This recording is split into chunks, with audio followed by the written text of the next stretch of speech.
This is a relay project. Real Talk starts right now. Here's Ryan Jesperson.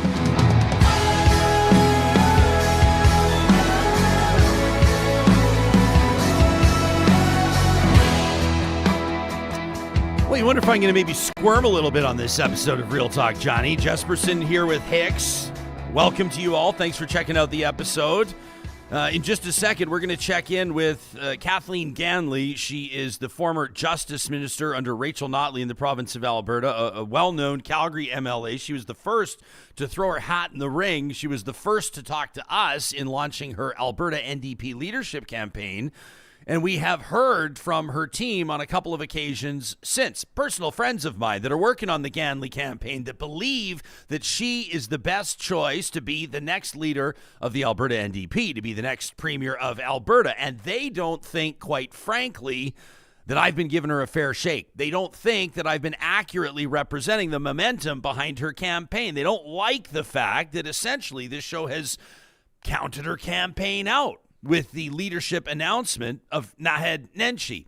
And so we said, well, why don't you come on the show and talk about it? And then they said, well, why don't we give Real Talk the exclusive release of a new campaign video that sums up exactly where the Ganley camp is at. And we thought that that would make for a perfect episode of Real Talk.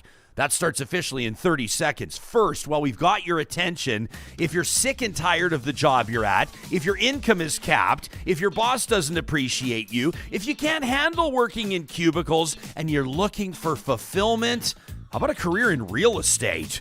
If it sounds good to you, you're going to want to check out relo.ca. That's RELO.ca. It's Alberta's top real estate school online for the bold and ambitious. And wherever you're at in your career, they're going to help you find the next level. The best part about Relo, number one, it's accessible. Doesn't matter where you live. Doesn't matter what your schedule looks like. You're going to be able to tap into those resources. You're going to be able to talk to their expert instructors before you write your real estate exam. And then once you've got your license, once you're working, the relationship continues. They want to see you succeed. The best part about it for you, because you're hearing about this on Real Talk, you're seeing this maybe on our YouTube channel, you're going to take 20% off any Relo course. That's a big deal. Nice leg up. 20% off any course with the promo code Real Talk. That's all one word, Real Talk, when you get started today at relo.ca. Kathleen Ganley live here on Real Talk in just a moment, but first, a new video that sums up exactly where she's at. This is her message to Alberta NDP members and those considering buying memberships to cast a vote for the next leader. I'm the underdog. I've always been the underdog.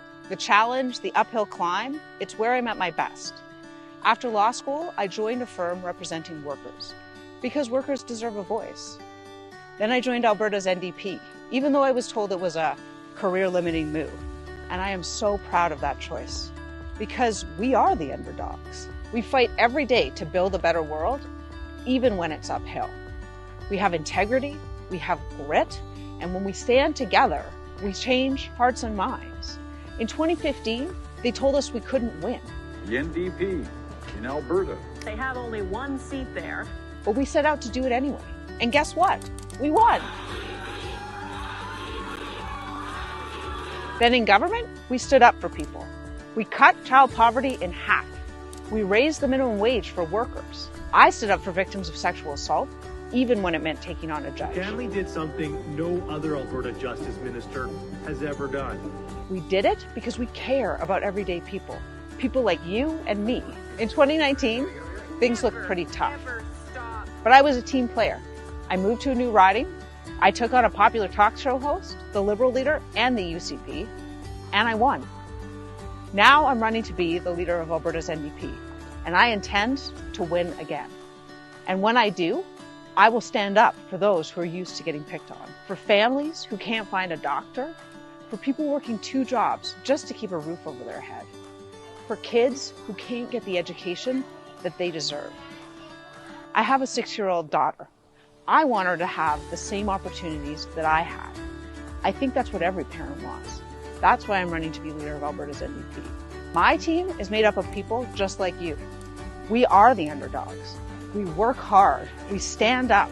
We don't hesitate to lend a hand to people in need. The difference between us and typical underdogs? We win. I win. My name is Kathleen Ganley. I'm running to be leader of Alberta's NDP and the next premier of this province. Your leader, your premier. Join me and my team. Kathleen Ganley joining us live on this special edition of Real Talk on this April 19th. Thank you for making time for us this morning. I want to give you credit for people that are going to be listening to this on the podcast or live streaming on the Mixlr audio app. You were walking up a hill the entire time you were talking on that video. I tell my hiking buddies, do not talk to me on the uphill climbs. I don't talk when I hike, so kudos to you. Thank you very much. Yeah, why was this video important? You're weeks into this campaign. The vote's coming up right around summer solstice, middle to the end of June. How significant is today the release of this video?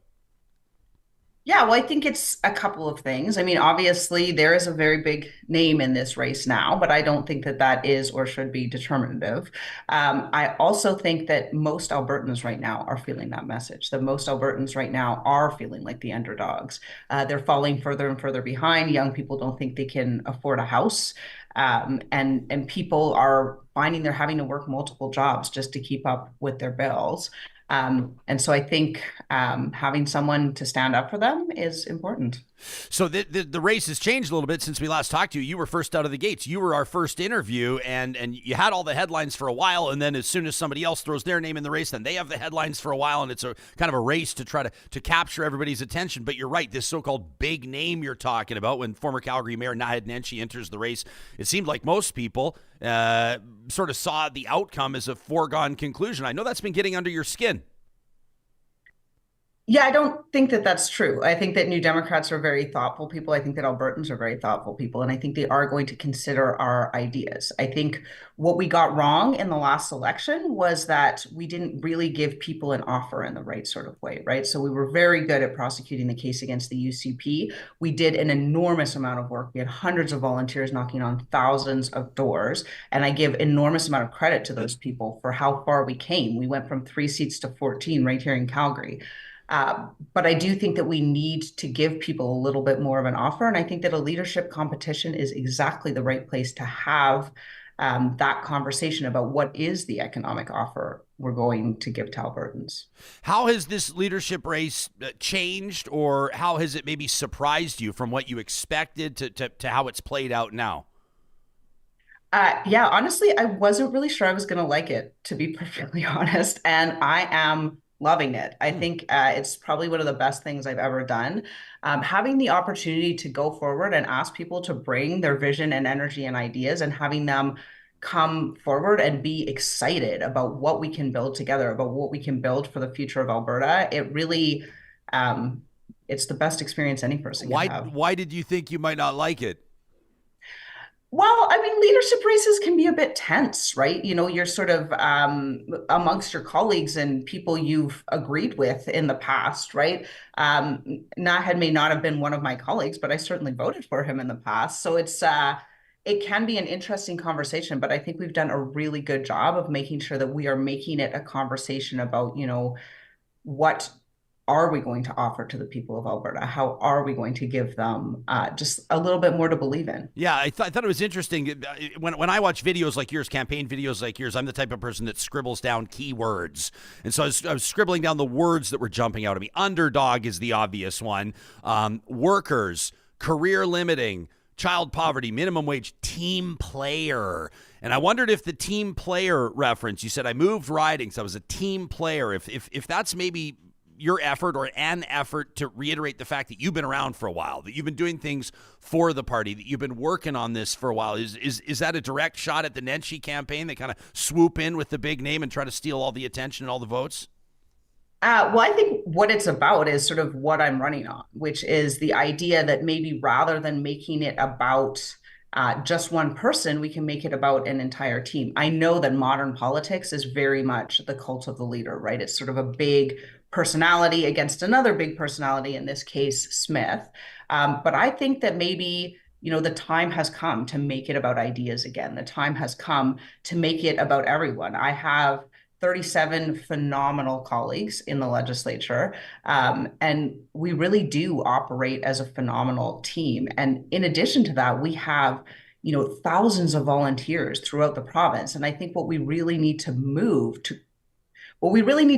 to create a movement that can ultimately govern this province, not just for another term, but for decades to come, is to create a movement where everyone feels included, everyone feels involved, everyone feels like their voices are recognized and heard and important. And I think that there are some very specific ways we can do that. And you can check out those many, many policy proposals on teamganley.ca. I won't go into them now. Well, I've got a list of a few of them. I mean, your team has obviously had the pedal to the metal. At the beginning of this month, you committed to a universal school nutrition program. You've committed to legislation prohibiting Alberta leaving the Canada Pension Plan, which I think is interesting. You've pledged public auto insurance, which would be a big deal for a lot of people, maybe a move toward what Saskatchewan's doing, what BC has done for a long time. A lot to protect Alberta parks. You vowed to restore rural bus service across the province. Is it harder to get people's attention than you thought it would be? I hope it's frozen. Oh, we got you. Oh, there we go. I just thought that was I thought that was your poker face. I was like, wow, she's staring me down on the question. I was rattling off. I don't know when we lost you, but I was talking about some of the promises you've made, and I'm just curious to know, you have put a lot out there. Has it been harder than you thought, or more of a challenge than you thought to get people's attention? I think it depends on the people. I think there are some people who are watching this leadership race very closely, and there are some who are not watching it as closely. That's pretty typical, I would guess, in elections. Often the fight is to get people's attention, right? So I think that that's, really a benefit of having so many people in the race, is that it brings more attention to the party and more attention to the ideas that are being put forward. But I think, for people who are paying a lot of attention, who are struggling in their daily lives, a lot of these things, anything from making sure that companies clean up their own messes to, offering people lower electricity rates or lower insurance rates, they're really resonating with people. Is it for you? Is it more like do you find that the tone of your leadership campaign, the vision that you're trying to paint for your supporters and your would-be supporters, is it more important to present, here's the Kathleen Ganley vision for Alberta, or is it more like, here's how we will oppose or respond to what Premier Danielle Smith is doing? Like, I would imagine that it's tempting to kind of focus on the government every single day and present yourself as like, this is the opposition leader in action. This is what the Ganley-led Alberta NDP would look like. But at the same time, it may be a wise strategic move to ignore that completely and try to convince people to look over here. Here's what Alberta's governance could look like. How are you approaching it? Help us understand how your brain's working. Yeah, so I mean, it is tempting to run at Danielle Smith every single day. And I would say that in the last election, we did a pretty good job of that, arguably too good a job of that, because they really are putting out policies that hurt real people every single day. I often wonder, honestly, whether it's a strategy on their part to do it so frequently and so often and so continuously, because when we raise it, it sort of turns into a wall of noise for the population, right? And that's not good, because our ideas can't be heard over it. So what I'm trying to present in this leadership campaign is, yes, I am someone who will stand up to Danielle Smith. Absolutely. I have been the underdog all my life. We're probably underdogs to conservatives. People in Alberta identify very naturally as conservative in this province. But I also think that we need to present a vision, a concrete sort of economic plan in terms of what we would do going forward. I think we often don't do the best job on the left of presenting our economic offer. And that's really sad, because the truth is, like, the UCP's ideas on the economy: give more to the rich, give more to profitable corporations, don't make anyone stand by environmental regulations. Those are bad ideas, right? And we definitely should criticize those ideas, but we have to present something in the alternative. We have to tell people about how when you give more to those in the middle and those at the bottom, it's actually better for the economy, how investing in education actually saves you money in long term. Those are things and ideas that we need to bring forward. So I guess it kind of has to be both. But in this leadership campaign, I would say I am definitely focused on giving that economic offer to voters. Interesting. Virtuous Sloth in our live chat says, I would rather hear vision as opposed to criticism. And then Cactus Sheriff has a comment that I'm absolutely going to steal for years to come. Says it's easy. Yeah, says it's easy to call a turd a turd. It takes more to take it all off the lawn. That is very well said from Cactus Sheriff. Let's get into some specific policy. You talk about standing up for workers. I think as a point of interest, it's notable to hear you say those of us on the left. We don't typically hear politicians talking about like using the words left and right. And I'm talking to a lot of people over coffees and beers and on the street and in interviews that are saying that they think that for the Alberta NDP to truly be successful, to form government again, it almost needs to, without using the words, present itself as PC 2.0, as progressive conservatives. Can you see it being a liability describing the party as the left in Alberta? Well, I think the party's a big tent, right? I think some people would identify as that and some people wouldn't. Some people don't like political spectrums at all. I actually often consider it the case that, people don't fall neatly into you're on the left or on the right. People differ on different issues. So it is, you're right, absolutely more complex than that. But I think, generally the bigger fight, in my view, is that anyone who's sort of in the progressive camp, right? Like there is a vision for the economy, and that is a vision for the economy in which we give more to the middle and those at the bottom. And we consider that to be an economic benefit. And there's a lot of evidence that that's true, that will turn the economy, right? So that's what I mean by left-wing economic perspective.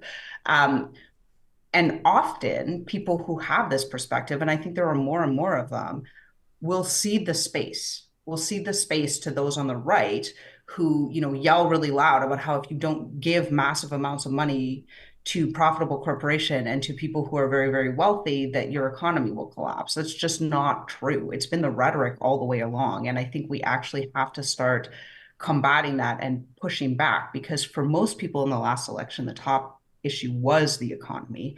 And I think that our sort of failure to have anything concrete to say on that was problematic for us.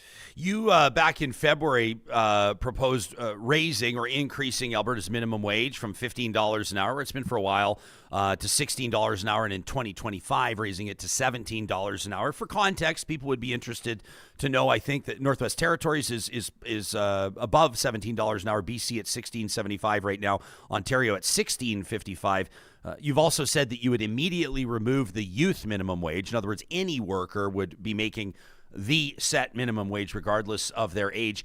How do you think the business community would respond to this? You remember the outcry when your former, boss, Rachel Notley, raised the minimum wage as premier. It was a big deal for retail.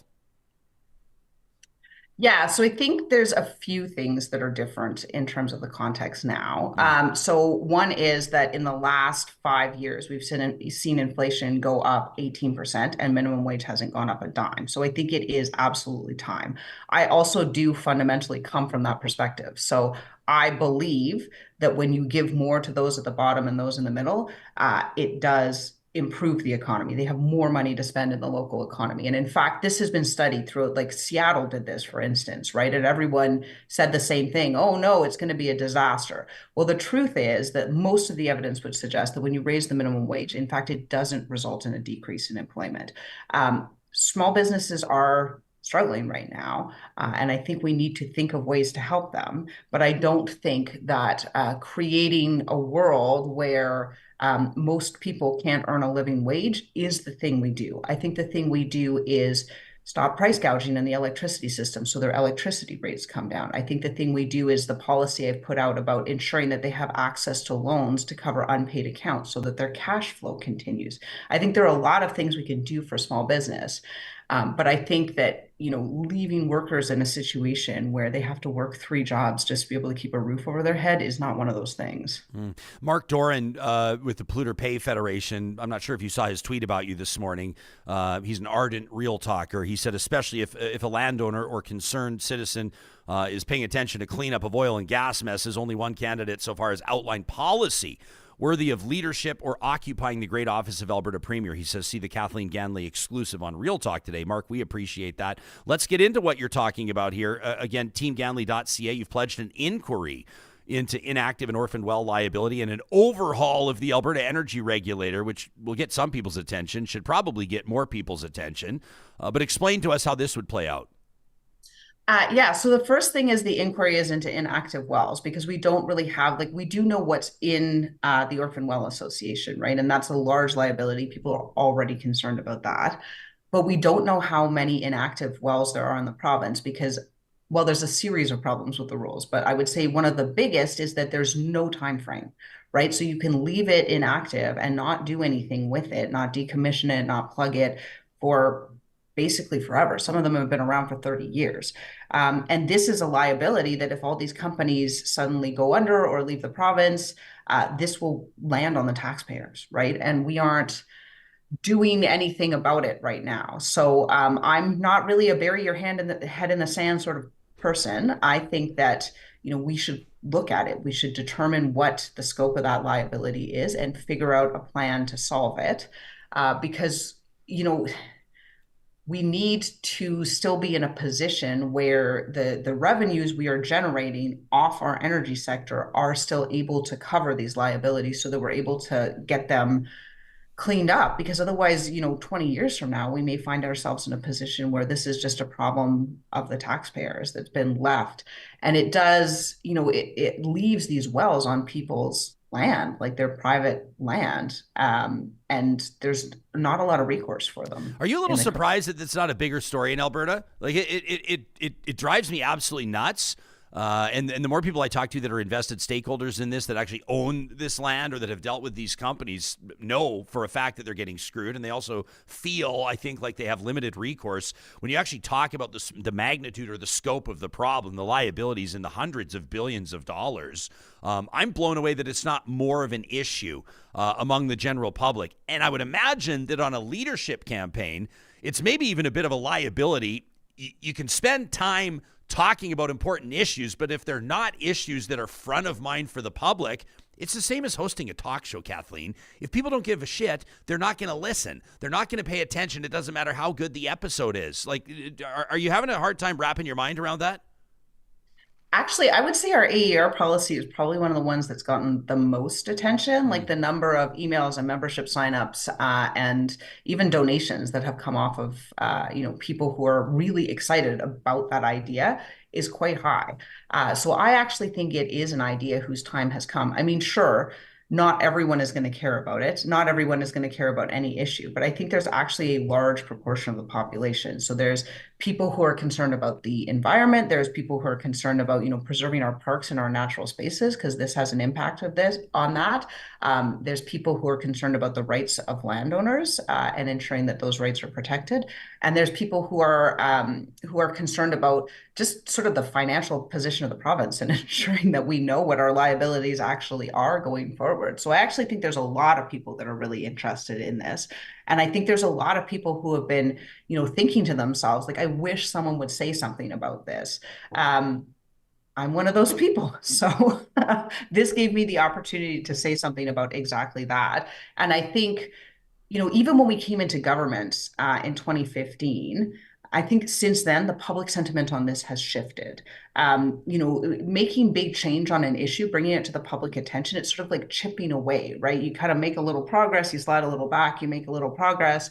And I think that this issue, we have made enough progress. The advocacy of people like Mark talking about landowners' rights, ensuring, the First Nations who were impacted by the Curl oil spill, not oil spill, the Curl, the tailings pond leak. Yeah. The tailing pond. Well, I think it's not tailings. That's why I was struggling for the word. You're talking about the Athabasca Chippewa First Nation Chief Allen Adam scandal. Yeah. With Imperial Oil. Yeah. And so there's a lot of, and that's the regulator again, right? It's not really on the private company to make sure that the First Nations. Oh, it's 100% the regulator. It's on the regulator. The point of the regulator is supposed to be to protect the public interest. And I think increasingly people are noticing they're not doing that. I shouldn't be interrupting you. I just wanted to say we have Chief Adam on the record saying that Imperial Oil has been the organization or the entity that has taken this the most seriously.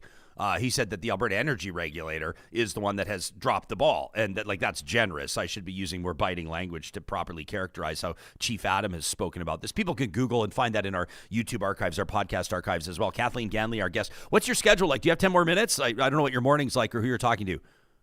I do. Okay, hang tight, because I want to ask you about healthcare. I want to ask you about Nenshi's momentum. I want to get into our live chat, ask you about a bunch of other stuff. But first, I just want to let people know that this conversation with the Alberta leadership candidate, Kathleen Ganley, is happening with the support of Real Talk partners like our friends at Complete Care Restoration. Before anybody gets any ideas, that doesn't mean our sponsors are endorsing candidates, all right? I got to be careful about the wording, Johnny, don't I? Easy, that was sort of a loosey goosey sliding into the promotional mentions here. Let's get to it. Complete Care Restoration, the only Real Talk sponsor that hopes you never call them. They hope that you never meet any of their amazing staff. But if you find asbestos or black mold in your home while you're renovating, you've opened up a wall, maybe, heaven forbid, wildfire strikes. Oh, maybe we experienced once a sewer pipe backup, the worst. Maybe some spring flooding, whatever it is. Complete Care Restoration, for more than 25 years, has been restoring property and rebuilding peace of mind. This is still a family-owned business. We can tell you firsthand, we've worked with their team. They approach every project like they're working on their own home, like they're working on their own business, and they're ready to respond 24/7 if disaster strikes. Remember, Complete Care Restoration. Speaking of certification, leveling up, getting ready for the workforce to take advantage of new opportunities, Athabasca University has been preparing post-secondary learners across Canada year after year after year, tens of thousands of them, to greet opportunity where it lies. It's because students have opened up options with the online offerings at AU. You know, more than 94% of their alumni say that they're satisfied with the quality of their education. Can your friends say that? Other universities, post-secondaries they attended? I've got so many friends that say, why did I waste? I wasn't meant for, I wasn't meant for that. I was in the wrong program. Travel and tourism. Why did I do it? Yeah, why did I? Philosophy. Although, you know what? We had a philosophy grad on the show this week, Andy Grabia, who absolutely hit it out of the park. Yeah. Yeah, I left my philosophy degree cheap shot to a private note to him. I didn't say it on the show. But in all seriousness, Athabasca University's got something for everybody. I was paying attention to their MBA program. You can select your path by visiting athabascau.ca.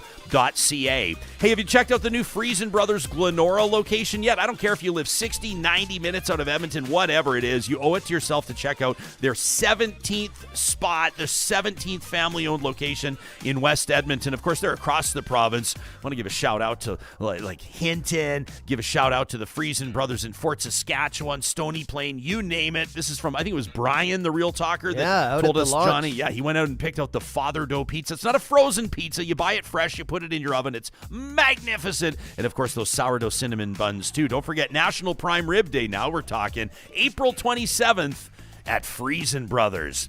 And while we're talking about emissions, while we're talking about oil sands activity, everybody knows, including oil sands producers, that emissions are an issue. That Canada's oil and gas industry is responsible for significant emissions, and that's why Pathways Alliance exists, the 6 largest oil sands players working with different levels of government to give the world the energy that it wants moving forward. You can check out pathwaysalliance.ca to learn more. They're working to build a large-scale carbon capture and storage network that will reduce emissions from operations, protect existing jobs, and create new ones. If you've heard about Pathways Alliance, but you're not sure what it's all about, make sure you visit their website. That's pathwaysalliance.ca. We're talking to Kathleen Ganley. She was the first out of the gates to announce her candidacy for the Alberta NDP leadership. That vote coming up on June 21st. Hey, Kathleen, I always appreciate context from our audience members, and I like this one in the live chat from Shirley on YouTube, who says, I'm tuning in from a hospital room. She says, I'm with a 93-year-old relative that's being looked after by compassionate, caring healthcare workers, but they're exhausted. She says, I can tell. What has happened to the province that I love? That from Shirley, who's watching us live right now. Why is your plan for Alberta better than the former health minister, Sarah Hoffman? Why is it better than Naheed Nenshi's plan? So what I would say in terms of my plan to win the election is that our plan is to work as a team, is to build up the team, build up all members, create a movement that can take us forward for decades, and to give that economic offer a little bit, because I think that, a lot of people in the last election, their top issue was healthcare or education. Those people voted with us. But I think for a lot of people, because they're struggling so much with the cost of living and their bills, like their top issue was, who's going to make sure I have a job to pay my rent. And the truth is that in practice, Danielle Smith is not the answer to that. But people thought she was the answer to that because we didn't give them enough on the economy. So I think that that's the plan that gets us the election in 2027. I think once we're there, it's about the hard work. How do we fix the crisis in healthcare? In my view, it's three things. We invest in primary care. We change the compensation model. We ensure that family doctors are working in teams, and we make sure that every Albertan has access to a family doctor and that they have access within 3 days. That's achievable. It's a real goal. It can be done within 4 years. I think that in terms of the other end of the system, we have to invest in long-term care and in home care, because we need to ensure that people have a place to go, right? And so that will decongest the system from both ends. And from there, I think you can kind of see where the problems are a little bit more. And in terms of long-term care, I have committed to invest in public long-term care and to restoring standards. So one of the things the UCP did that people may not have noticed is that they removed the care hour standards.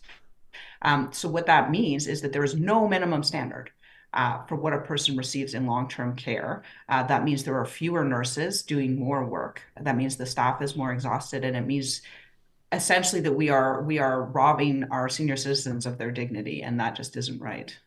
Yeah, you talk about regulating private operators, you say, to protect lives and dignity as part of your healthcare plan. Can you see any role for private operators in healthcare? Are you adamantly, absolutely 100% against it? Like, you don't care if we're talking about sheets and towels in hospitals and laundry, all the way up to surgical facilities. Like, where do you stand specifically on looking to alternative avenues of healthcare delivery? So I believe in publicly funded and publicly delivered healthcare. I think in long-term care, we're in a position now where it's under an enormous amount of strain, and the first thing we do is stabilize it. But I do think that if we are going to allow private operators to continue in this space, we absolutely must regulate them. Right now, people say, efficiency. Well, the efficiency is just, we're not going to give workers a full-time job. We're going to pay them wages that won't allow them to live in this province. And we're going to make them work at multiple sites, cobbling together multiple jobs. That's not good for anyone. That efficiency, sure, it generates profit, but what does it do to the society we have, to the workers that are working in those facilities, and to the people that are in those long-term care facilities? And they are people. We shouldn't just see them as units off which we can generate profit. So I'm not saying there's no place for that, but I'm saying that the generation of profit off the dignity of our parents and grandparents, I don't think that that's okay. And I absolutely would take steps to make sure that that's not the case. Okay, I want to circle back on a question because I do think, like, when people are going to make their decision, number one, on whether or not they're going to buy a membership, number two, who they're going to vote for, they're going to be asking this exact question. And that is, like, whose plan is best and why is it better than the others? So I can ask you about your colleague first, Sarah Hoffman. What about your plan is better than hers? Where is the Hoffman campaign missing the mark? I'm sure people are asking you this question in person. So the first thing I will say is that I have worked with Sarah for 8 years, and I have an enormous amount of respect. Yeah, of course you're going to. Everybody knows that you guys get along. Everybody knows you guys are colleagues, but you believe you're a better choice for leader than she is, obviously, or you wouldn't be running. Yeah, I mean, I think the focus is slightly different, right? So I believe that what we need to talk more about is the economy. I think that we need to give people an economic offer in our frame. We need to talk to them about ensuring that regular families can afford their lives. We need to talk to them about how we bring down costs and increase average wages, because those are the issues that I think are very animating for a lot of people. my take is, and I never want to put words in anyone's mouth, but my take is that Sarah disagrees, right? She thinks we should talk more about healthcare and housing and climate change. And those are all really important issues. Like, I absolutely believe those are really important issues. I think we just have slightly different tactics on them. So I think that when it comes to climate change, for instance, that if we, scream climate emergency at people, well, that might feel really good for us because it is an emergency and we should tell people about that. There is a lot of evidence that doesn't change hearts and minds, right? So when you're putting people in a position where they feel like they're choosing between the food on their children's table and taking action on climate change, you're never going to get the answer you want, and you're never going to get the buy-in. What we didn't do well in government was get public buy-in. We had a really good plan. We did. Economists loved it. Oil companies stood on the stage with us and validated it. Environmentalists stood on the stage with us and validated it. It was a good plan, but we didn't bring people along. And so I just think we need to meet people a little bit more where they're at and talk about the issues that are important to them and, build that vision, build that trust. And that's how we all make progress together. Because the truth is, action on climate change can be an economic opportunity. Energy should be a yes and conversation. That's how we make progress. So I think it's just like a slightly different focus. I think we agree on a lot of the issues. Yeah, it was pretty interesting. So we talked to you first, and we appreciated that when you first launched your campaign. Then Raki Pancholi comes on relatively soon after that and sort of had this like 1-2 punch that a lot of people went, whoa. Number one, she's like, basically, to paraphrase, she says, I'm not convinced that the carbon tax is the right approach to climate action, which, number one, makes me think, okay, Pancholi's anticipating a Poilievre-led federal government, number one. That was kind of the assumption. But to hear that from an NDP leadership candidate was significant. And then number two, to further solidify herself as for a brief period of time until she withdrew from the race as kind of the disruptor, she was like, and I do think we should look at our party's relationship with the federal party, with the federal NDP. A lot of people are probably going to buy Alberta NDP memberships because they want to participate in this leadership race, but they might not actually want to be federal members. And that is a thing. As soon as Raki said that, I went, shit. I didn't even think to ask Kathleen if she would stick with the carbon tax. It didn't even occur to me. I figured it was just a given. So I get a do-over here. So where do you stand? Do you still believe that the carbon tax, either a made in Alberta plan or the federally prescribed plan, is the best way? Looks like the Prime Minister's bound to stick with it. Things could change. Do you agree? Is that still the best approach in Alberta? So I'm a lawyer, so I feel like I need to caveat this by saying that I have read the decision and I do understand that this is an issue entirely in federal jurisdiction. Sure. So I think that needs to be the frame and the context. Look, from a policy perspective, I absolutely think it's the best policy. I think it's basically internalizing an externality. I think it's like a very good economic method to deal with it. I think we've lost the population. And I think that as a politician in a democracy, when you've lost the population, you have to find a different path forward. And so I do think that we need to find a different path forward on that. I am, as anyone would be, sad to see that what I thought was a good idea didn't resonate with the public, but we live in a democracy, and if we want to make change, we need to do it in a way that people are on board with. And the federal party, are you up for a divorce? I mean, do you think that I mean, I would imagine, number one, you want to, first of all, you're probably going, oh gosh, this is an awkward position because somebody's going to send this clip to one of your colleagues in the federal party in Ottawa, and you're not going to appreciate it at all. But your number one concern, I would imagine, is the best interest of the Alberta NDP. Do you think it would serve the party well to make some sort of a statement? I don't know how it would work. I don't know the nuance. You would know better than me. But is it time for a divorce? I think it's time for a conversation. So I've actually already put out policy on this. It's in my members' charter. I think it's item 4. And what I've said is that I will let the members of the party have a conversation, because this actually isn't a decision that a leader can make. It's a decision that has to be made by a convention of the party members. But how do you feel about it? How do I feel about it? I would say that I feel like party members deserve to be heard. That's sort of what I'm running on. And I have heard from, sign crews in Medicine Hat that they get Trudeau Not Leasing Alliance screamed at them out the window, that makes them materially more unsafe doing their work from us. I've heard from people right here in Calgary that feel that the federal party doesn't represent their values. And I have heard, when I originally rolled this policy, quite strongly from a number of people who feel that that this position on my part is essentially tearing apart the NDP family. I don't necessarily agree. I think that we can continue to have relationships with our colleagues in Saskatchewan, with our colleagues in Manitoba, with our colleagues in BC, with our colleagues throughout the entire country, without necessarily having this tie to the federal party. I do think that, we share a ton of values in common with the federal party. I am 100% in favor of pharmacare, of dental care, of standing up for working people.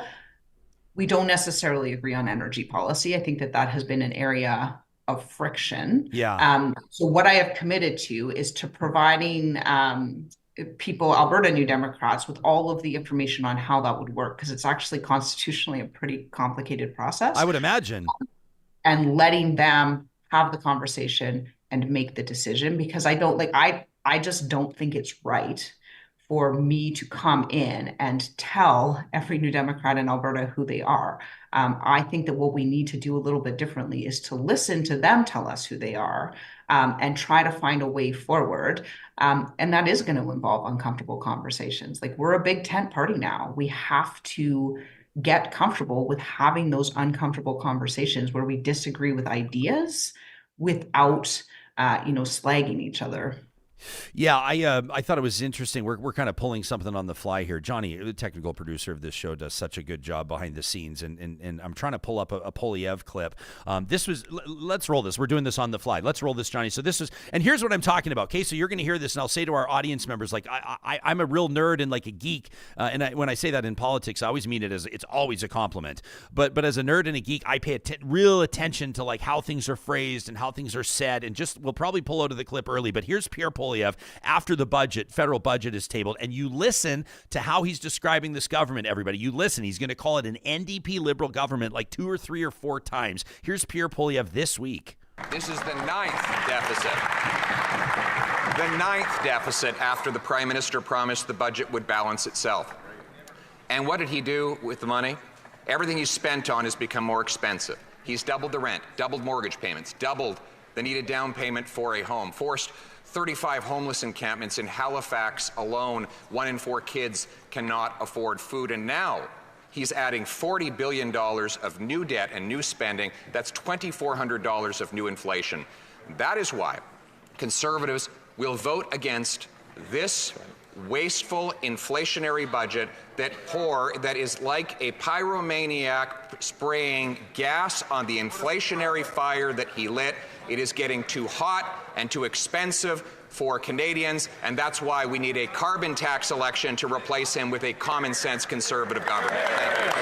Okay, so Johnny, I obviously blew it. I got you. We're doing this on the fly. I got you to roll the wrong clip. That's on me. But everybody heard, basically this week, Pierre Polyev, like on a couple of different occasions, multiple times said this NDP Liberal government, and he's putting the NDP first, this NDP Liberal government. And I'm sitting there from here in Alberta going, gosh, if I'm like a new or longtime Alberta NDP member, which I'm not, or if I'm an Alberta NDP MLA, or, and it's like, you're, in a way, I mean, political communication is very powerful. Everybody knows that. When it's effective, boy, is it ever effective.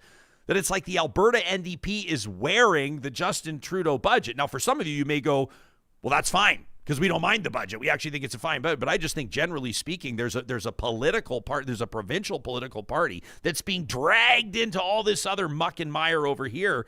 And I just, like, to me, it just feels like a huge liability. I understand you don't want to spend 20 minutes talking about it, but I just think from a PR standpoint, from a publicity standpoint, I mean, I'm not even a member, but I would love to attend what is it, the AGM, the Alberta NDP AGM, and let me come up on stage for 5 minutes, the convention, and just go, what in the hell are you guys doing sticking around with this federal party? I mean, it just seems to me to be an anvil just right above you, just sitting there, or like a yoke around your neck. And I just feel like it would send such a strong message. And it ultimately comes down to this. I've had the same conversation about right-wing conservatives with Derek Fildebrandt back in the day. It was very memorable. And I said, listen, would you rather like stick to your guns, stick to your principles, remain inflexible, and always lose? Or would you rather meet voters where they are and form government? And for the record, he's a principle guy. He told me he'd rather stick to his guns, which I think is crazy.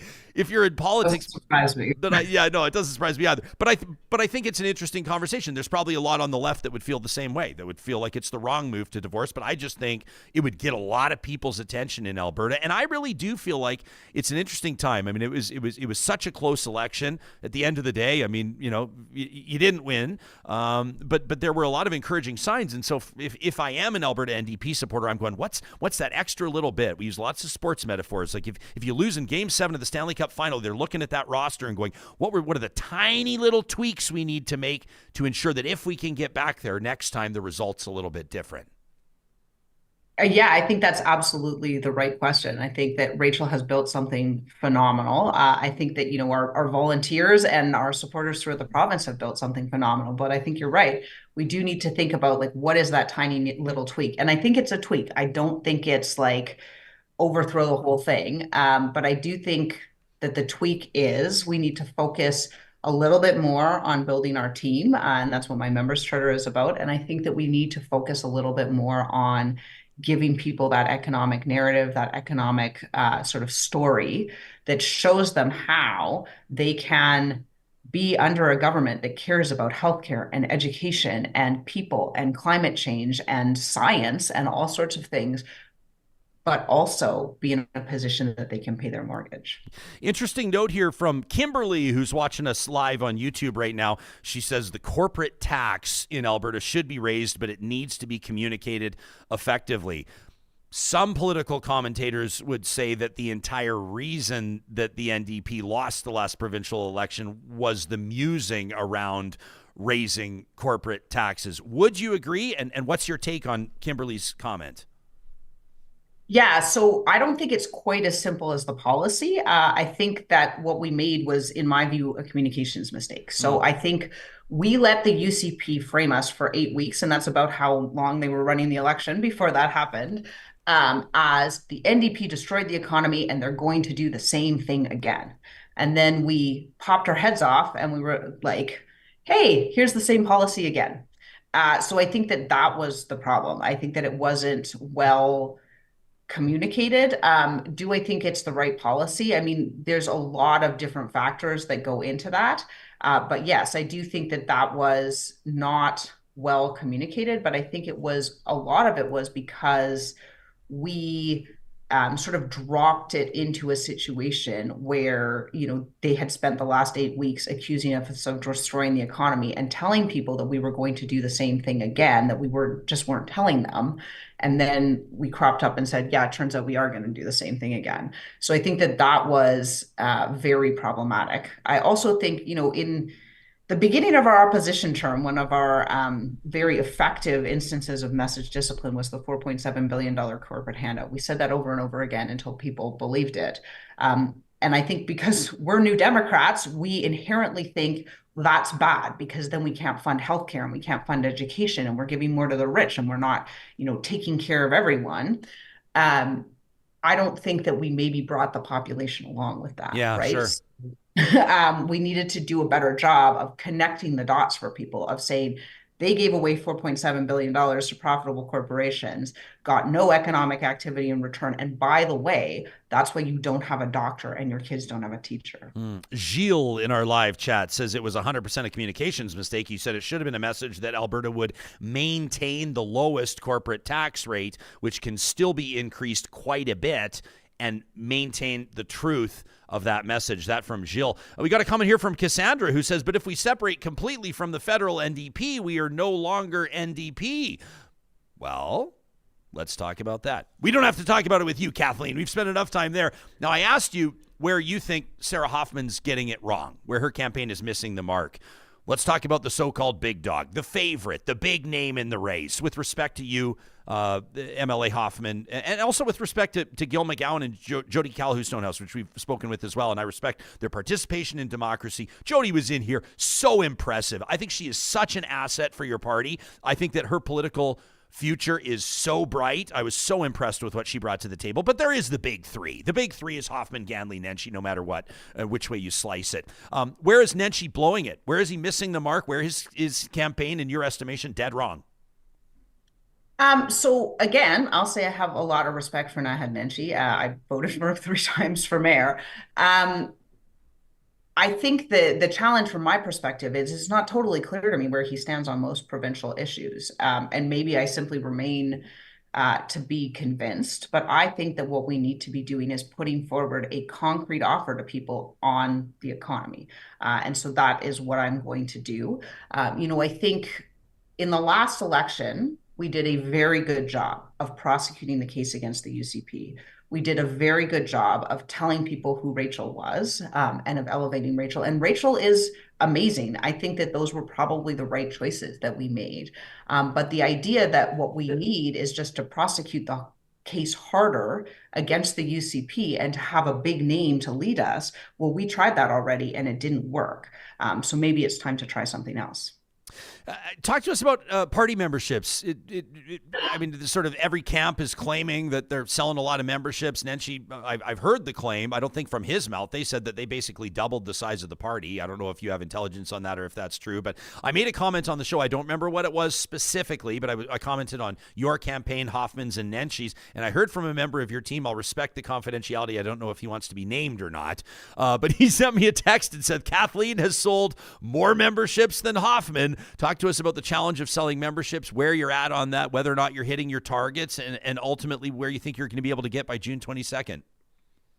Yeah, I think membership sales are going incredibly well. I think that you are going to be extremely impressed by the size of the party at the end of that, and that's all I'll say, so I don't get in trouble under the rules. Do you have a general idea? Can you say, like, people are like, is it 40,000? Is it 80,000? Do you have a general idea of what the party membership looks like right now?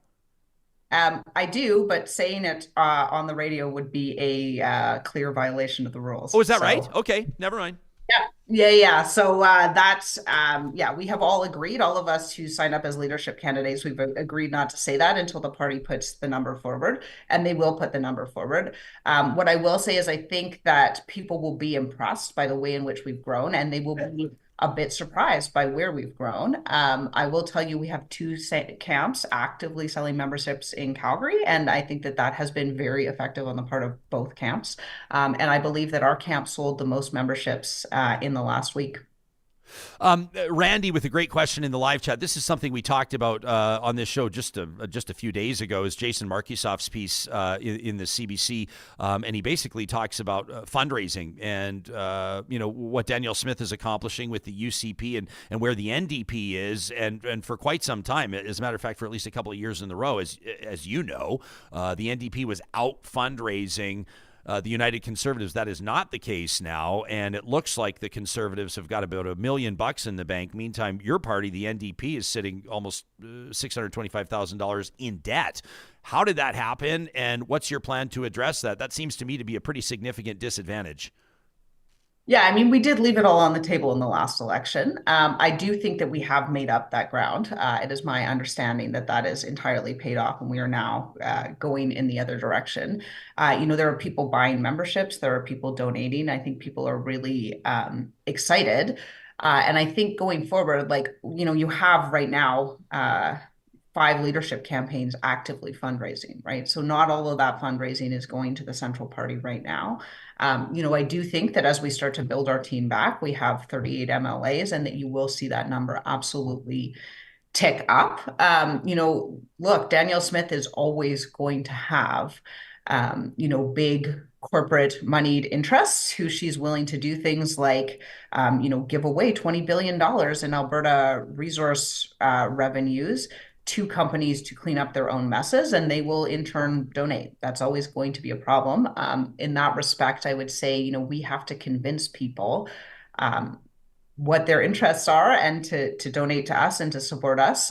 In that respect, yeah, we probably are the underdogs, but we always have been, and I think we do a good job of it. Yeah, I try my best. I'm just like an average civilian. I'm an average person that tries to keep an eye on everything, but sometimes I miss. Did I hear that Alberta is removing the ban on union and corporate donations? Like union and corporate donations are kosher again. Did I hear that? If that is the case, it is news to me. Okay, this may be revealing a Real Talk scoop, but I'm pretty sure that there's talk of removing the ban on union and corporate donations. The removing now. Hey, maybe I'm messing this up. Maybe I'm wrong. We should have a weekly sponsored rumor mill segment here on Real Talk. You tune into the Real Talk rumor mill. Removing a ban on corporate donations might help the United Conservatives. Removing a ban on union donations would probably help the Alberta NDP. Where do you stand on this? I'm trying to read your body language. So I am the person who introduced that bill in the first place. I am 100% in favor of it. I absolutely think that banning union and corporate donations was the right thing to do. I think corporations have incredibly deep pockets. They can just generate more and more revenue off, they can wind up in a symbiotic isn't quite the right word, but a co-relationship with the government who, gets fundraising from them and then changes the rules to allow them to generate more profit so they can donate more money. A union is interested in pursuing the interests of its workers. It will do that by way of politics, but they're never going to have the kind of deep pockets that a corporation has. And I think that citizens should have the final word. I think for me that is a fundamental value, and allowing corporations to come in and push their interests. I think that is bad for democracy and it's bad for this province. All right. That's a story, obviously, that we'll keep an eye on. We've kept you way past the amount of time that you agreed to. I've appreciated the conversation. I appreciate, to put it on the record, your team reaching out to our team and just saying the coverage we don't believe has been accurate. We don't believe that, they basically said to me they think that we've been counting you out of this race and they don't feel that way. And so before we say goodbye to you, I want to just hand the conch back to you, hand you the floor. If there's something that we've missed, something that we've not talked about, a message that you want to send directly to your fellow Albertans, what is it? That our message on the economy is resonating, that our team is building and growing every single day, that we have, thousands of people throughout the province coming forward to volunteer, to sign up for memberships, to bring us their ideas. And I think that that's incredibly positive. I think that at the end of the day, it is ideas that will win this race. And I think that people are resonating with ours. Bill 18, pretty wild, hey? I'm going to guess that wouldn't be something that you would support if you were premier? No, it's essentially the provincial government cutting off research funding and saying that instead of being on the basis of science, we'll make it on the basis of our ideology. It's highly problematic. Yeah, pretty wild. I think it's actually going to be problematic for the premier. This one, to me, feels like one that we didn't bring you on here necessarily to talk a lot about Danielle Smith, but I think this one's curious. I think it's a bad move on her part. I think it's going to hurt her. Kathleen Ganley, still in the big three. This Alberta NDP leadership race. Congrats on the video launch today. Thanks for spending an hour with us. It's nice to catch up with you. Thanks so much for having me. Yeah, you got it. That's Calgary MLA, former Justice Minister Kathleen Ganley. Interesting comment here from Peaches. I don't know how that, after that entire interview, after this full conversation, Peaches says, Ryan, respectfully, this is coming across as an endorsement. What? You said that you have close friends in her camp and they communicate with you. That sounds wrong. I have close friends in politics I have close friends in Supriya Dwivedi, senior advisor to the Prime Minister. We have friends that are working with Pierre Poilievre. I have friends that are chiefs of staff for Conservative MPs, for Liberal MPs, for NDP MPs, for MLAs on both sides of the aisle, for political lobbyists, for political strategists, for political communicators. I mean, Peaches, respectfully, how the hell do you think you launch a big independent talk show and keep it as the show of record in a province like Alberta if you don't have friends across the board and sources?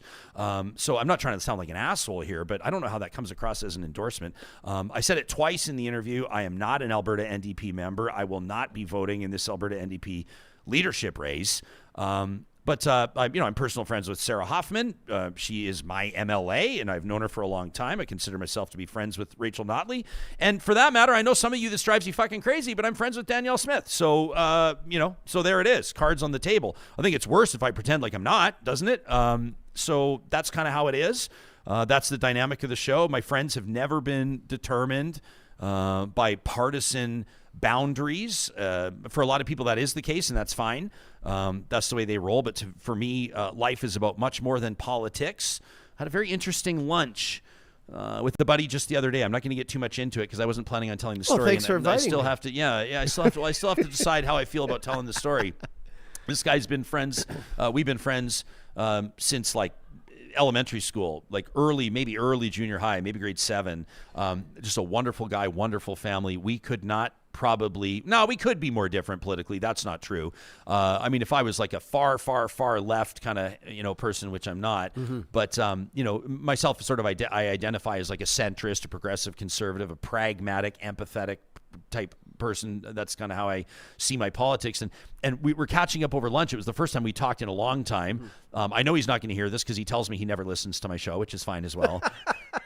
But we caught up on a lot of stuff, and I said, man, I didn't see you at all through COVID. I didn't see you at all. And he goes, yeah, we didn't see a lot of people through COVID because we weren't allowed to go anywhere. We weren't allowed to do anything. And I went, oh. And he went, yeah, because, we didn't get vaccinated. And I went, oh, okay, yeah, we talked about that. Okay. But then he started telling me about everything they did. They sent their, I don't know the full details, but they sent their blood or something to the Mayo Clinic or something to find out that they had I didn't fact check all this, but it sounded like they had the antibodies that they didn't need, the whatever. And I was kind of like, okay, whatever. We started talking about where we stand politically now, how he feels about Pierre Poilievre's leadership. Had a wonderful lunch. And at the end of the lunch, acknowledged that we still don't agree on a whole lot of stuff. But guess what we did at the end of the lunch, Johnny? What's that? We hugged, we slapped each other on the back, and we made plans for another lunch 3 to 6 months from now, where we will get together again and leave with our hearts full, leave with our minds challenged. Sure. And I love those types of conversations with people. Did he pay? It was his birthday, so I picked it up. Oh, okay, that's fair. Yeah, and then on my birthday, he reached out and told me that he owes me one, and so I'm gonna hold him to that. So Alberta Ginger says, I've met Danielle Smith. I'd have a beer with her. I just think that only half of the power I think that the power she should hold is in the opposition office. Sure. Garth says, stop giving Ryan shit for his political views. The guy is a socialist, conservative, left winger. There you have it. Garth has hit the nail on the head. I don't think Peaches has given me shit. I think it's interesting to come across as you thought that interview was an endorsement. We do. I will say this. Can I say this? And I mean this in a complimentary way. That interview with Kathleen Ganley felt really different than the first one. Oh yeah. She this. I don't know. The first one wasn't bad. No. And she's first out of the gates. It's always tough to be first out of the gates. Of course. In a leadership race, you know what I mean? Don't want to be too bold. Don't want to be too soft. And then it's like you get all the attention at the beginning, but then the next time someone announces, then all the attention's off you. It's gone. And Racky announced right after Kathleen did. I think we had them on the show. There was only 1 or 2 days in between. Mm-hmm. But I would just say today she strikes me as really confident, conversational. She's pretty self-assured in where her platform's at. Didn't want to take on some of the questions, which they're politicians and there's lots of things to consider. The divorcing from the federal party, that could kind of become a pretty big story today. That was kind of part of the plan. But if she were to say on Real Talk, I think we should leave the federal party, that would be national news. So interesting to see that. I'm a little annoyed that none of them that nobody will release the number of the membership. I know. And I guess I didn't know that was a rule. She would know the rules better than me, I guess, unless I read the rules. But, people want to know, is the Alberta ND, is the membership 25,000 or is it 100,000? Yeah. I saw someone in the chat say, please let it be at least 60,000. Yeah. Please let it be. Mark says, Ganley killed this interview. There's no other way to describe it. I thought she did well today. And Virtuous Slot says, Ganley seems like a pragmatic progressive. Yeah, I was interested to see her, to hear her used, and maybe she kind of I wouldn't say she backtracked, but when she said, those of us on the left, and I went, ooh, interesting. Wow. Because you don't ever hear Like sometimes you'll hear Pierre Poilievre maybe use the word right, but like politicians typically don't like to say Left right, or right, yeah. right and left. You know what I mean? Yeah. It's supercharged language, or at least it's become that way. Why don't we get to more of the comments? Plus, we have just a rowdy episode, as we tweeted about earlier from our Real Talk account. Do you follow us on Twitter, Instagram, TikTok at Real Talk RJ? We sure appreciate that. But a fiery episode of The Flamethrower coming up in just a little bit. Before we get there, quite frankly, this show does not happen without amazing partners like our friends at California Closets, who you probably know by now are the presenting sponsors as well of Real Talk on the Mixlr live streaming audio app. You know, a portion of our audience listens to us on Mixlr every day. You're driving around in your new car, you got apps on that beautiful dashboard. I just love where tech is going in cars now. You know what's not in cars anymore, Johnny, is AM radio. But what is there is the Mixlr audio app. You can stream us live 8:30 to 9:45 Mountain Time weekdays on Mixlr, presented by our friends at California Closets. If you're looking for a custom storage solution, a custom closet, you want to really increase not just the value of your home, but the quality of your life in that home, request a free consultation with California Closets today at californiaclosets.ca.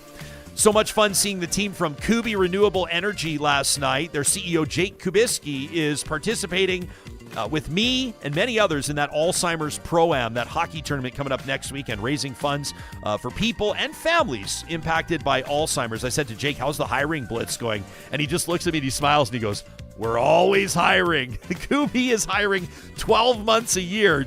They're looking for you to join their team. If you want to grow clean energy in Canada, if you're a skilled electrician, if you're an experienced solar installer, heck, if you're an apprentice that maybe has a lot to learn, but what you do bring to the table are the intangibles that would be a perfect fit for a dynamic team that is pushing the envelope and helping grow green energy in Canada. At Kubi Renewable Energy, they keep the pace fast and the beer cold. You can check out their work, their products and services, the careers link, and request a free quote online at kubienergy.ca. Interesting talk about raising the corporate tax rate in Alberta. That was an interesting comment that I thought that was in the live chat earlier. I think it was Kimberly that suggested that, but that was kind of one of the stories of the provincial election when Rachel Notley came out and said we would increase the corporate tax rate. I remember Max Fawcett saying to us he thought that was the reason why they lost that election. It was a tight election. It was a close one. We're always curious for your takes on that. Randy in the chat says, I don't vote Conservative, but a lot of my closest friends, most of them, he says, are Conservative, including a former MLA with the Progressive Conservatives. Says the thing with these friends, they're not trolls or they're not dicks, and that's why we get along. That probably fits across the political spectrum. Seventh Pilot says, if I thought Ryan was horrible, Seventh Pilot, one of our more outspoken and ardent conservatives in the live chat, says, if I thought Jespo was horrible, I wouldn't come here. I wouldn't donate to the show, which we sure appreciate, Seventh Pilot. Thanks so much for that. He says he challenges others in the chat to do the same thing. I remember I said the amount of Seventh Pilot's last donation, and they told me that they didn't appreciate it. They wanted that to be private, so I won't say the number, but it allowed us. Substantial. It was substantial, and it allowed us to, it went toward our investment in these new microphones that you're hearing. So for our podcast listeners, improving your experience. The other way that you can support the show, I'll just do a quick plug because it came up in the chat organically, is through Patreon. You go to ryanjesperson.com, you click on the Connect link, and that's where you'll see our Patreon. You can sign up. People make a monthly contribution to the show, and with that, you get some exclusive perks. As a matter of fact, you and I are going to be shooting an exclusive video today for our Patreon supporters, and the only way to see it is by supporting Real Talk on Patreon. You're also going to get a complimentary pair of limited edition Real Talk branded socks when you sign up for Patreon. You cannot buy them in our merch store on the website. You cannot buy them anywhere else. Look at this. You got to support us on Patreon. Are you literally wearing your socks today? You didn't know I was going to talk about that.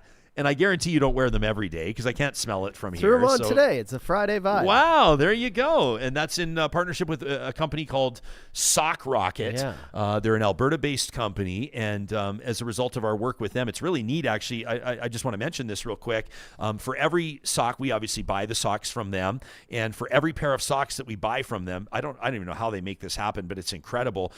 They don't donate like Real Talk dress socks to Boyle Street Community Services. People that are experiencing homelessness, people that are, living with daily challenges don't need Real Talk dress socks. But what they do is for every pair of socks that we purchase branded with Real Talk, they donate 3 pairs of wool socks, like good quality, warm wool socks to the Boyle Street. So I think our first run, we did 300 pairs of socks or something like that. Yeah. So 900 pairs of socks going to the Boyle Street, if my math is correct.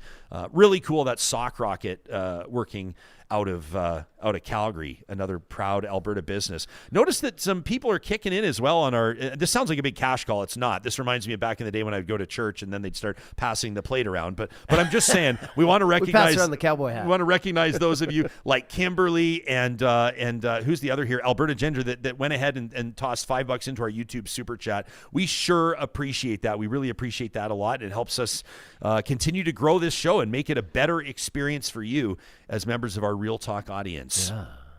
Every Friday. You ready for this, pal? We ramp things up, give you a chance to take the floor, and we pick the absolute best through the week of emails that we receive to talk@ryanjesperson.com. These are the fieriest ones. These are the spiciest ones.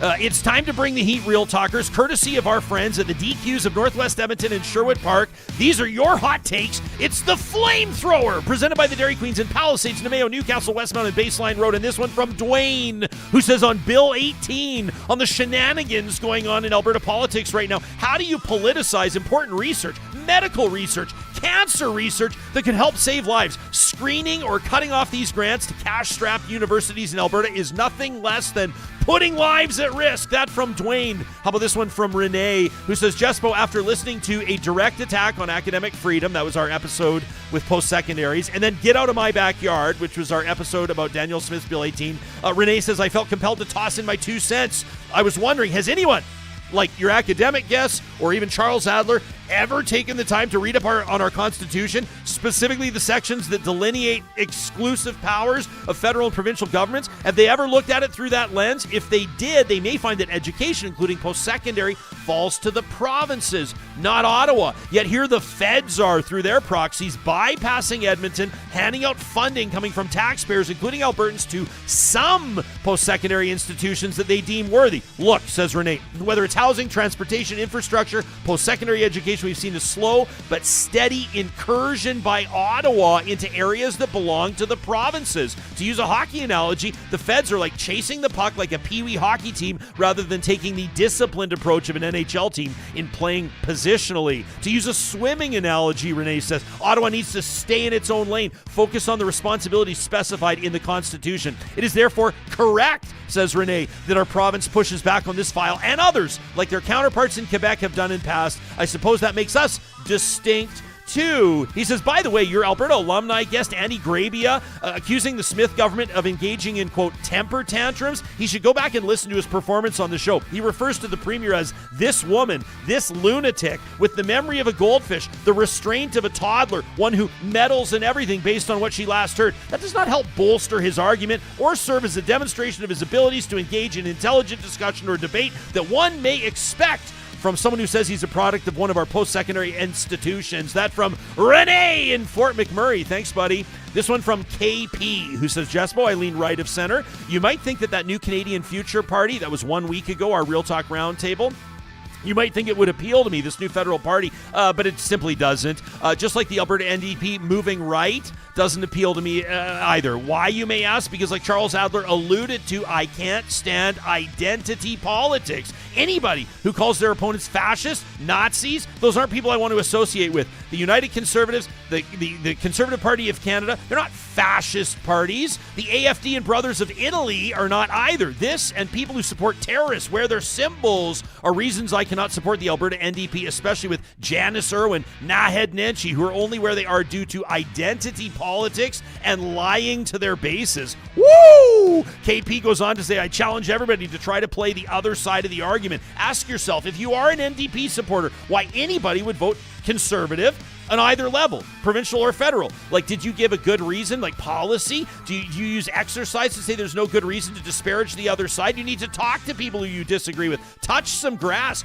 Humanize those that you don't see eye to eye with, or you'll turn into that which you label us, which is fascist. That from KP throwing hand grenades. And what about this one from Gabriel, who wraps it up today, who says, well, one of my favorite sayings, and by the way, the subject line of Gabriel's email, earmuffs, kids, fucking woke babies. Okay, Gabriel, you got our attention. One of my favorite sayings, he says, is specificity is the soul of narrative. And I get that we can't get into the weeds with everything. More often than not, wild generalizations are tossed out, not based in reality. And in my opinion, it cheapens absolutely everything. Now, I know that we live in a post-fact society, okay? Only feelings matter. We all get high on our own supply of vibes and media narratives. So allow me to hotbox your studio for a minute, Gabriel. Okay. Metaphorically now, maybe literally later. Says, along the train ride of this email, the first stop, the new centrist political hot air balloon. Let's get real. Quit with all these apology tours. Remember when he said that?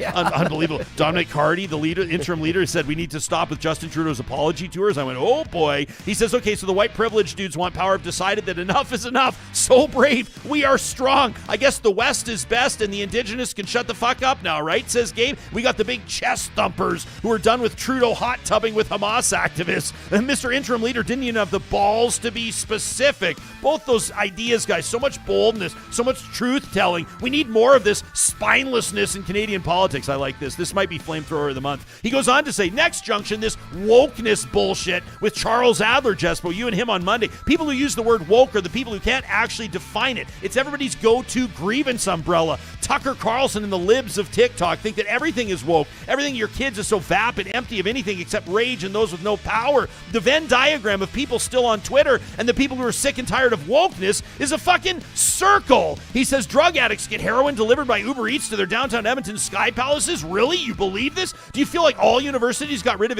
entrance exams and are now admitting students based on diversity, equity, and inclusion questionnaires? I almost feel like I need to explicitly say this is sarcasm in case some of your audience members start burning down universities. He says, I'm so sorry that Charles is tired of pronouns. That onerous bit of basic respect that some people are asking for. But yeah, of course, though, Ryan, diversity of opinions. And he says, the final stop on my train tour, can you please convene a roundtable on the left? He says, I've yet to hear even a basic synopsis of who or what that is. I mean, Charles thinks the NDP's broke because socialists don't have any money. I did think that was kind of a funny quote. Yeah. I did think that was pretty good. But Gabriel didn't necessarily love it. He says, if Charles is getting paid for these opinions, where do I sign up to get paid for mine? Because seriously, who is this overbearing left in North America? Like, who is the left's counterpart to rebel media? I guess there are maybe. He says, but to the post-millennial, to the Western Standard. Like, are the Globe and Mail, the Toronto Star now considered the left because Postmedia is owned by an American hedge fund and their star is now Jordan Peterson? And all this talk about extremism on both sides. Like, did I miss the massive speaking tour that the ghost of Fidel Castro's having as the counterpoint to fucker Carlson meeting with the whiny both-siding queen Danielle Smith? Come on, he says. There are no both sides to anything in Canada. We're all down here arguing about the right and the left. And like, you think that Galen Weston, the grocery magnate, identifies with political parties? He says, I don't care about these boogeymen on the right and left, but I do care there are people who are so rich they don't have to care because of the political systems we sustain with our bitching and arguing, and voting continues to do what it's supposed to, which is serve the wealthy. But don't worry, everybody, says Gabe. Pierre Poilievre will fix that for sure. That is pure fire from Gabe, who fired up his flamethrower at talk at ryanjesperson.com. You can do the same. Make it fiery enough. You could be featured on an upcoming episode of The Flamethrower, presented by the DQs of Northwest Edmonton and Sherwood Park. Coming up on next week's Real Talk, we got a whole bunch, including Charles Adler back with me on Monday. Also early next week, Grand Prairie Mayor Jackie Clayton. They've bid adieu to the Alberta RCMP. They're getting set to welcome and introduce their new police chief. Could it be the biggest step toward a provincial police service? That's where we'll go next week. Have a safe weekend, and thanks for supporting Real Talk.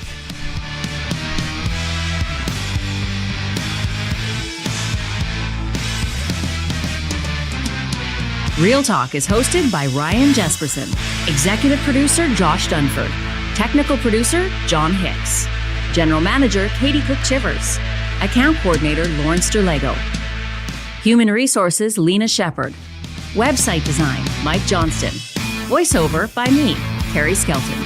Real Talk's editorial board is Supriya Dwivedi, Ahmed Ali, Brandy Morin,